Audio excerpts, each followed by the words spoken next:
Hello, everybody. Welcome in this channel, Teach Well Education. And today, let us learn some amazing words in the form of vocabulary from a amazing newspaper. It is one of the best newspaper in India. And from here, let us do two targets at one shot. In this one video, you will have two and more than two targets. One is the practice of reading comprehension, and second is the number of words that you will learn as vocabulary. Apart from that, you will also gain some good confidence in current affairs. इस article को पढ़ने के बाद आपको एक amazing quiz भी मैं दूंगा इसी के आखिरी में, जिसे आपको सॉल्व करके बहुत मजा आएगा और वो रियल में आपको बेनिफिशियल लगने वाला है।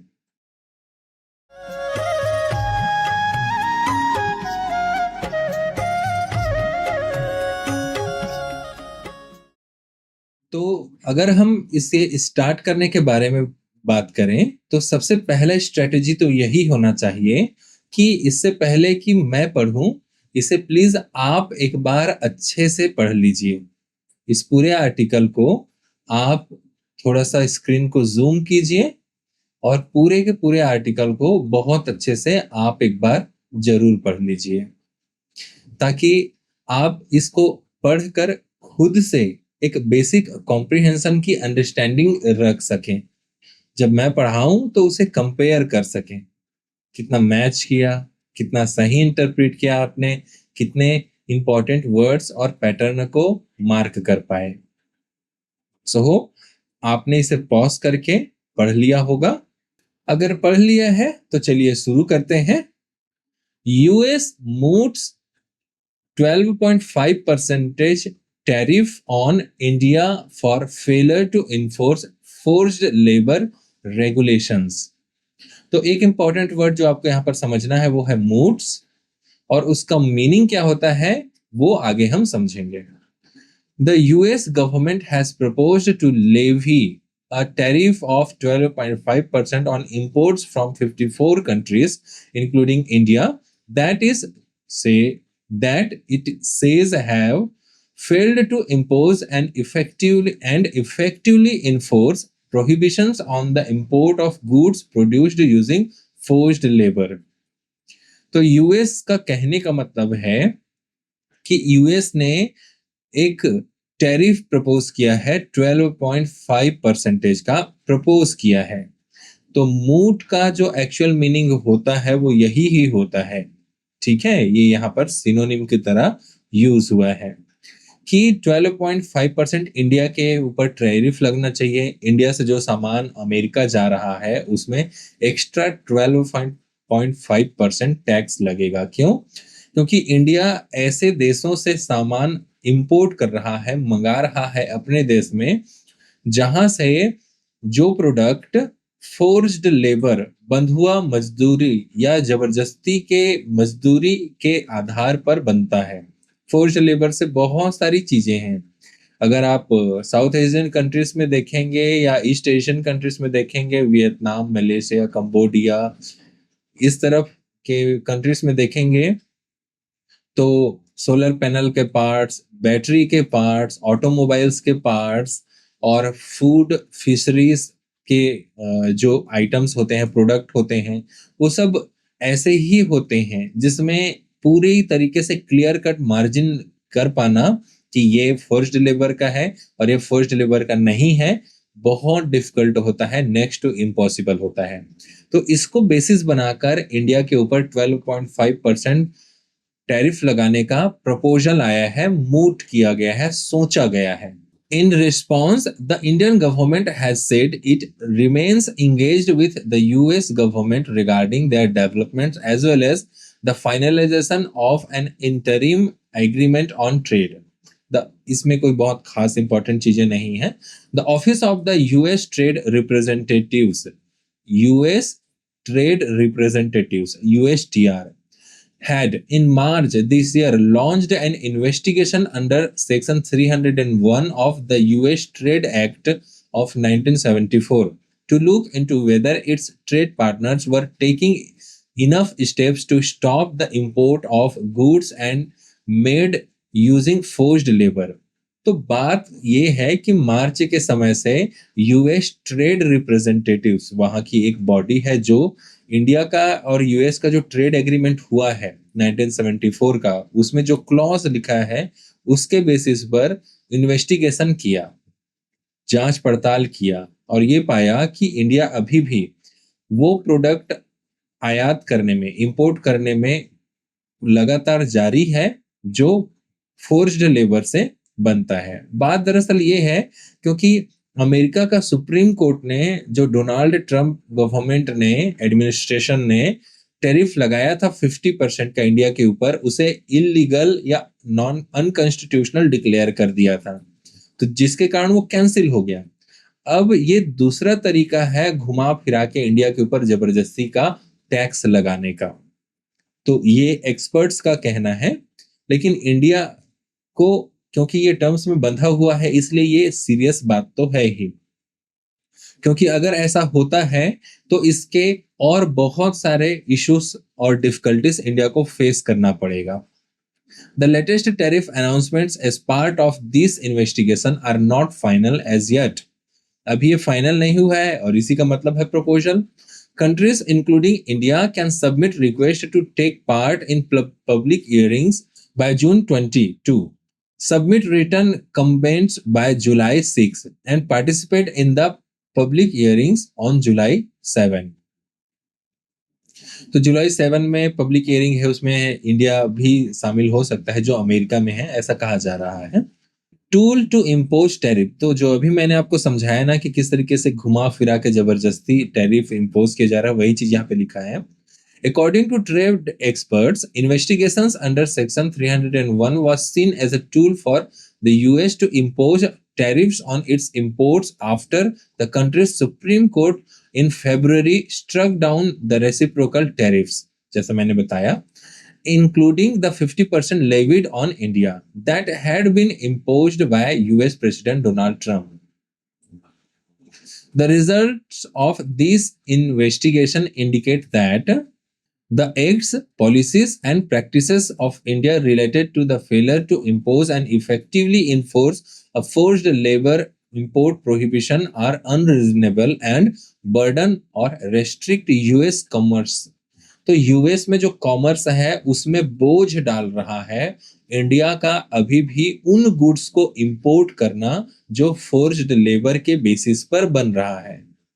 मतलब दरअसल बात ये है कि अमेरिका ये इल्जाम लगा रहा है कि क्योंकि इंडिया फोर्स्ड लेबर वाले प्रोडक्ट इंपोर्ट करता है तो उसको मार्केट से प्रोडक्ट सस्ते में मिल जाता है, उसे वो फाइनल प्रोडक्ट बनाकर अमेरिका को एक्सपोर्ट करता है, जिससे अमेरिका को ज्यादा पैसे चुकाने पड़ते हैं। तो घुमा फिरा के बात है बस। The proposed tariffs put India in the same tariff bracket as several of its competitors, including Bangladesh, China, Malaysia, Thailand, and Vietnam. The proposal by the USTR also includes a separate mechanism for textile and apparel products, under which a certain volume of imports from selected economies would be allowed to enter the US at lower tariff rates। मतलब सीधा सीधा ये है कि textile के लिए अलग ही category बनाया जाएगा, जिसमें कुछ सर्टेन गुड्स होगा जिसको कंपल्सरली लो टैरिफ में अमेरिका में लाया जाएगा। मतलब ये पूरी की पूरी तरीके से मनमानी है कि भैया हम जिसको चाहेंगे तुम्हें हमें फ्री में ही देना पड़ेगा, बाकी चीजों को तुम हमें एक्स्ट्रा टैक्स पर दे सकते हो। तो वो चाहेंगे ही उसको, जिसके बगैर वो लोग नहीं रह सकते। According to Agneshwar Sen, trade policy leader at EY India, the impact of these tariffs on India could be multidimensional. In the near term, exporters in labor-intensive industries such as textiles, garments, carpets, leather products, and brassware could face at least an additional 10% levy under Section 301। मतलब 12.5 तो लगने ही वाला है, ऐसा proposal आ ही गया है, लेकिन यह भी कहा जाए कि उसके अलावा 10% एक्स्ट्रा टैरिफ लग सकता है इन सभी इंडस्ट्रीज पर जहां से इंडिया का एक्सपोर्ट होता है। Sen said India should therefore submit detailed written representation by July 6। तो वही है कि सेन ने कहा कि फिर जुलाई में जो ईयरिंग है अमेरिका में उसमें इंडिया को पार्टिसिपेट करना चाहिए। इसमें इंडियन गवर्नमेंट का क्या रिस्पॉन्स है? India remains engaged with the US on the matter as a part of Section 301 proceedings. The Ministry of Commerce and Industry said in a statement on Wednesday, India is also parallelly engaged with the US for finalization of a framework agreement as was announced on February 2, 2026, and in accordance with the joint statement released on February 7. इसमें बहुत ज्यादा कुछ काम की बातें नहीं है। A negotiating team from US is currently in India. अभी एक टीम ऑलरेडी इंडिया में है ट्रेड एग्रीमेंट को चर्चा करने के लिए, निगोशिएट करने के लिए। 3-day visit that will conclude on June 4. According to the Ministry of Commerce and Industry, the purpose of the trip is to finalize the details pertaining to the interim agreement between the two countries and take forward the negotiations on a broader bilateral trade agreement. चलिए, तो अब हम vocabulary के जो अभी paragraph पढ़ा उससे vocabulary के क्वेश्चंस को सॉल्व करते हैं। Which of the following best defines the word moot in a legal or academic context? तो लीगल या एकेडमिक कॉन्टेक्स्ट में मूट का मीनिंग क्या होता है? Extremely significant and requiring immediate action, subject to debate, dispute or uncertainty, having no practical relevance or of little value, both B and C. इसका correct answer D है, both B and C, क्योंकि मैंने बताया ना मूट का synonym है proposal, और proposal हम उसी चीज का करते हैं जिसके ऊपर डिबेट हो सके, डिस्प्यूट हो सके, जिसमें अनसर्टेनिटी बना हो, और जिसमें अनसर्टेनिटी बना हो उसका ही जो प्रैक्टिकल रिलेवेंस है वो बहुत कम होता है। ठीक है, मूट का ही एक और वर्ड है। From the paragraph which word is used as the synonym of the word moot? Paragraph में कौन से वर्ड को मूट का सिनोनिम यूज किया गया है? कमेंट बॉक्स में आंसर दीजिए। सजेस्टेड नहीं, प्रपोज्ड जी हाँ, ये करेक्ट आंसर हो गया। Investigation, which of the following is a synonym of investigation? Search, scrutiny, find, none of the above. Scrutiny is the correct answer.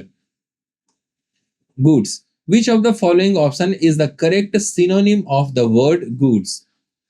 Well-being नहीं, customer नहीं, commodities इसका correct answer हो गया। Announcement, which of the following is an antonym of the word announcement? Announcement word आया था ना paragraph में, उसका एंटोनिम पूछा जा रहा है। डिक्लेरेशन नहीं, डेलिब्रेशन नहीं, कंक्लूजन नहीं, कंसीलमेंट इसका करेक्ट आंसर हो जाएगा। कंसीलमेंट मतलब छुपाना।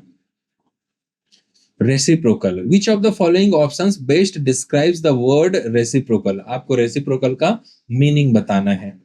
अ फॉर्म ऑफ बिल और रिसिप्ट, आप पैराग्राफ में वापस जाइए और उस जगह को पढ़िए जहां पर रेसिप्रोकल वर्ड लिखा है, आपको बहुत आसानी से मीनिंग पता चल जाएगा। A form of punishment, a form of return of something, जी हाँ ये करेक्ट आंसर है जैसा हाईलाइटेड है, नन ऑफ द एबव। ठीक है। Bilateral, which of the following word is an antonym of the word bilateral? Bilateral का antonym पूछा गया है। Unicide, unilateral, multilateral, none of the above. Unilateral इसका करेक्ट आंसर है। क्वेश्चन ये हो सकता है कि मल्टीलेटरल क्यों नहीं हो सकता? बाइलेटरल मतलब दो पक्षों के बीच में, और उसका एंटोनिम यूनिलेटरल मतलब अकेले अपने ही मनमर्जी के हिसाब से कर लेना। तो बाइलेटरल का दरअसल मतलब यह है कि सलाह मशवरा और आपस में सहमति से कोई काम करना। तो मल्टीलेटरल में भी बहुत सारे पक्षों के बीच में, दो से ज्यादा पक्षों के बीच में होता है, तो वहां पर भी सहमति की बात है। लेकिन यूनिलेटरल कर लेना मतलब अपने मर्जी से कर लेना, जैसे अमेरिका करने की कोशिश कर रहा है यूनिलेटरली, तो यूनिलेटरली इसका एग्जैक्ट एंटोनिम हो जाता है। तो आई होप कि इस वीडियो से कुछ ना कुछ आपको बेनिफिट मिला होगा। फीडबैक जरूर दीजिए, वीडियो को सब्सक्राइब जरूर कीजिए चैनल को, और लाइक जरूर कीजिए। आज के लिए इतना सफिशिएंट है। जय हिंद, जय भारत, जय छत्तीसगढ़।